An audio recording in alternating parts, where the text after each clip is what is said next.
नमस्कार। टुडे हिमाचल में आपका बहुत बहुत स्वागत है। मैं हूं आपके साथ भावना रेनॉल्ड और चलिए देखते हैं शाम की बड़ी खबरों को फटाफट।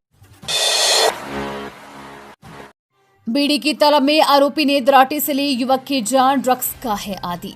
बढ़ऊ में शुक्रवार रात ठंडा पानी में ढाबे में सो रहे युवक को मौत के घाट उतारने का मुख्य आरोपी रविवार को पुलिस ने टांडा मेडिकल कॉलेज से गिरफ्तार कर लिया है। आरोपी ने पुलिस के समक्ष अपना गुनाह भी कबूल लिया है। जानकारी के अनुसार हत्या आरोपी रोहित कुमार का घर घटनास्थल से थोड़ी दूरी पर स्थित है तथा शुक्रवार करीब 7:30 बजे अपने दोस्त के साथ जहां वारदात हुई उस ढाबे पर गया था और फिर से घर लौट गया। रात करीब 11:30 बजे उसे बीड़ी की तलब लगी और बीड़ी न होने पर वो घर से उठकर दुकान पर बीड़ी लेने चला गया और दुकान के बाहर शेड में सोए अभिषेक व विजय कुमार से बीड़ी का बंडल मांगने लगे, जिस पर विजय ने उसे मना कर दिया। अब इतनी सी रात को बीड़ी का बंडल नहीं मिलेगा, जिस पर दोनों में काफी देर बहस होती रही। बीड़ी न मिलने पर रोहित गुस्से में आ गया और साथ पड़ी उन्हीं की दराटी से विजय पर वार कर उसे जख्मी कर दिया। इतने में साथ सोए अभिषेक की नींद खुली तो उसने कहा कि ये क्या हो रहा है। तब रोहित ने दराटी से अभिषेक के गर्दन पर भी वार कर दिया, जिससे उसकी मौके पर ही मौत हो गई। अब दुकानों में भी मिलेंगे एचआरटीसी के ग्रीन कार्ड, जाने कितनी मिलती है बस किराए में छूट। हिमाचल पथ परिवहन निगम की बसों में किराए में रियायत लेने के लिए सवारियां अब किराना की दुकानों से भी 100 रुपए में ग्रीन कार्ड खरीद सकेंगे। पहले ग्रीन कार्ड 50 रुपए में अड्डा कराली में बनाया जाता था, तब उसकी अवधि 2 साल की थी, लेकिन अब कीमत 100 रुपए कर ग्रीन कार्ड की अवधि 1 साल कर दी है। ग्रीन कार्ड को बढ़ावा देने और सरकार बसों में लोगों को आकर्षण करने की दिशा में सरकार के निर्देशों के बाद इन्हें अब आम दुकानों में बिक्री के लिए उपलब्ध करवाने का निर्णय लिया गया है। कोई भी किराना दुकान या अधिकृत व्यक्ति एचआरटीसी के एजेंट के रूप में कार्य कर ग्रीन कार्ड बेच सकता है। विक्रेता को प्रति कार्ड 5 रुपए कमीशन निर्धारित की गई है। दुकानदारों के अलावा बसों में परिचालकों को भी ग्रीन कार्ड बेचने के लिए अधिकृत किया गया है, जिन्हें भी कमीशन मिलेगी। दुकानदारों या व्यक्ति के लिए निगम के कार्यालयों से बिक्री के लिए ग्रीन कार्ड प्राप्त करने की कोई सीमा नहीं है। वे जितने चाहे उतने ग्रीन कार्ड आगे बिक्री के लिए निगम के कार्यालयों से खरीद सकता है। हिमाचल पथ परिवहन निगम के प्रबंध निदेशक कार्यालय की ओर से सभी डिपो को इस संबंध में प्रभावी कदम उठाने के लिए कहा गया है। हमीरपुर में तीसरी मंजिल से गिरकर छात्र की मौत, आत्महत्या या हादसा अभी साफ नहीं। जिला मुख्यालय हमीरपुर में संदिग्ध परिस्थितियों में पीजी की तीसरी मंजिल से गिरकर नीट की कोचिंग ले रहे एक छात्र की मौत हो गई है। छात्र बिलासपुर के हटवाड़ क्षेत्र का निवासी है। मृतक छात्र के परिजन भी सदर थाना हमीरपुर में पहुंच गए हैं। देर रात रविवार को यह घटना सामने आई है। अभी तक ये स्पष्ट नहीं हो सका है कि छात्र ने कूद कर जान ली है अथवा गिरने से ये हादसा हुआ। हालांकि ये भी कहा जा रहा है कि छात्र पढ़ाई के चलते डिप्रेशन में था। हालांकि ये स्पष्ट नहीं हो सका है कि आत्महत्या है अथवा हादसा। एसपी हमीरपुर भगत सिंह ठाकुर ने कहा कि मामले की छानबीन की जा रही है। फील्ड स्टाफ के प्रशिक्षण के लिए नहीं पहुंचा बजट, पशु गणना में होगी देरी। पशु गणना में सक्रिय भूमिका निभाने वाले पशु चिकित्सक व फार्मासिस्ट सहित फील्ड स्टाफ के प्रशिक्षण के लिए बजट अभी तक केंद्र से नहीं पहुंचा है। बजट आने में देरी के चलते पशु गणना शुरू होने में अभी और समय लगेगा। हालांकि प्रदेश सरकार की 1 सितंबर से पशु गणना कार्य को शुरू करने की तैयारी है। पशु गणना से पहले पशु चिकित्सकों व फार्मासिस्ट को पशु गणना से संबंधित आवश्यक प्रशिक्षण दिया जाएगा, लेकिन बजट न आने के कारण प्रशिक्षण लटका हुआ है।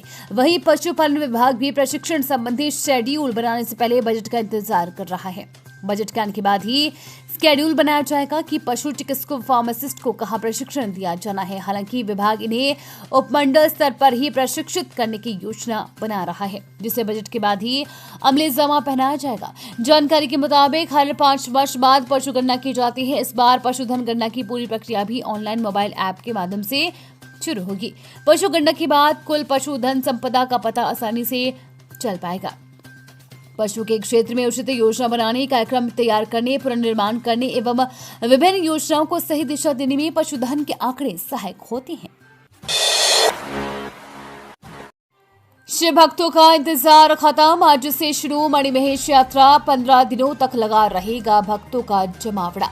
उत्तर भारत की प्रसिद्ध मणिमहेश यात्रा आधिकारिक रूप से आज श्री कृष्ण जन्माष्टमी के पावन अवसर पर शुरू होगी। श्री कृष्ण जन्माष्टमी से राधा अष्टमी तक चलने वाली इस यात्रा के लिए हजारों श्रद्धालु भरमौर पहुंच चुके हैं।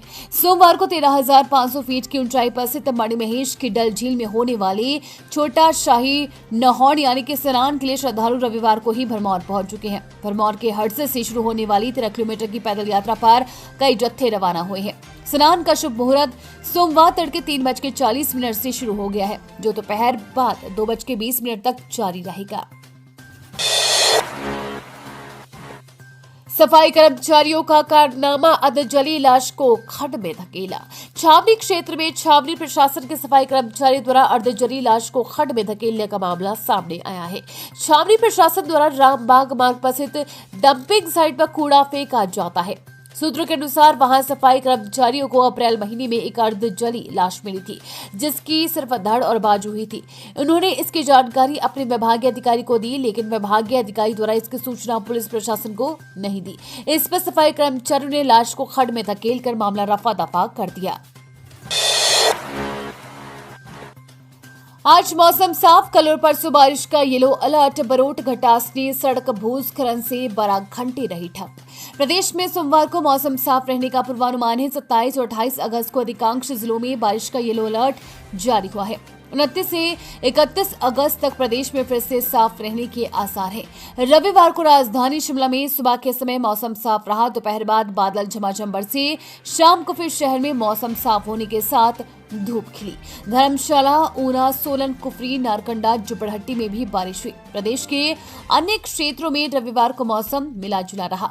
शनिवार रात को शिमला में न्यूनतम तापमान 17, धर्मशाला सोलन में 20, ऊना में 20.2, नाहन में 23.9, मनाली में 16.6, कांगड़ा में 22, मंडी में 21.3, बिलासपुर में 23.4, हमीरपुर में 23.3 और चंबा में 22.6 डिग्री सेल्सियस रिकॉर्ड हुआ।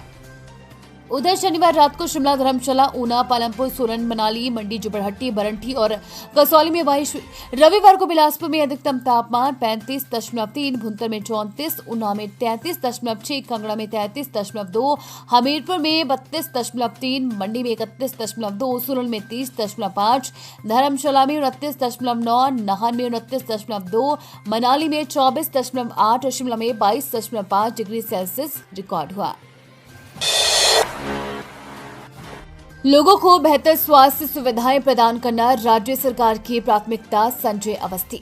मुख्य संसदीय सचिव, लोक निर्माण, स्वास्थ्य एवं परिवार कल्याण तथा सूचना एवं जनसंपर्क विभाग संजय अवस्थी ने कहा कि लोगों को विश्व स्तरीय स्वास्थ्य सुविधाएं प्रदान करना राज्य सरकार की प्राथमिकता है।